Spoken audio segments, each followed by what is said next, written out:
For today's Papa RD's random thoughts, do not let this modern world steal your stillness. Sa panahon mong karon, everything is so fast and everyone is so furious.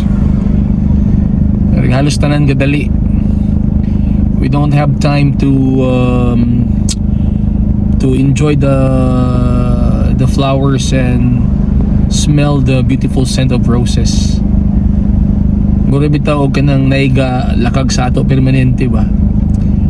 And because of that, we forget to know ourselves. Mismo nga atong kaugalingon wala ta kaila, no? Wala naman tay time. Wala naman tay time magmuni-muni, wala naman tay time nga mamalandong. So siguro dili gid kumbaga sa Bisaya pa na mga kaistorya, dili siguro ta magpadala sa tama, di ba? Yeah. Kana bitong everybody seems so preoccupied ba nga, even if wala sila gitrabaho, but still busy gyapon sila scrolling their smartphone. So why don't we give ourselves a break, no? Akong pangutana sa imo kay istorya, when was the last time naghatag ka bisan og 5 minutes nga time sa imong kagalingon per day? You know what, dako ba'y nagtabang sa atong mental health bitaw nga mohatag tag time sa atong kagalingon? Kana bitang wala gyud kay buhaton, magtanga lang ka. Magtanga lang ka. Ako, I do that but guilty gyapon ko, but not because not every day. Mabito na nga attracted kay kong coffee shop kay diya manggig ko ga me time ba ng usaya ko ra usa. Wala, coffee lang, coffee alone, and then una sa kinabuhi, di ba? Review ang mga ganap sa imong kinabuhi, then try to assess, evaluate what happened, what went wrong, what went right.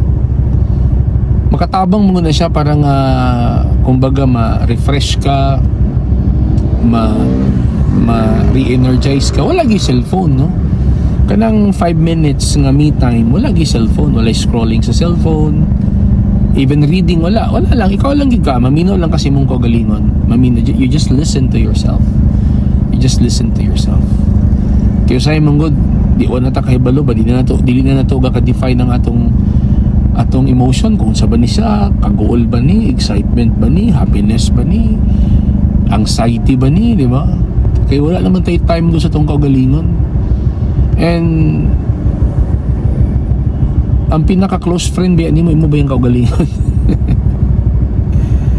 Because at the end of the day, ikaw gid gyapon ba? Ikaw gid gyapon ang mabilin ana ka istorya. So kana lang atong Papa RD's random thoughts nga in this modern world, with all the modern technologies, with all the busyness of the people, do not let this modern world steal your stillness. Still find time to be yourself, to be with yourself. I mean, still find time to be with yourself.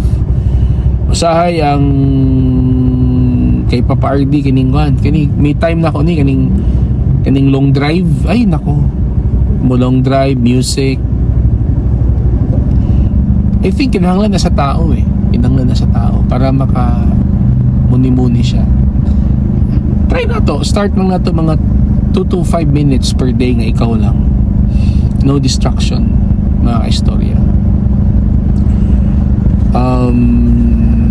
Lagi ko kauban sa work napansin niya na kapag kanana ko sa balay, dili na kay ko ga-reply hindi na kay ko ga-reply messenger, because I see to it nga kapag kanana ko sa balay, dili na kay ko ga-tanaw og cellphone.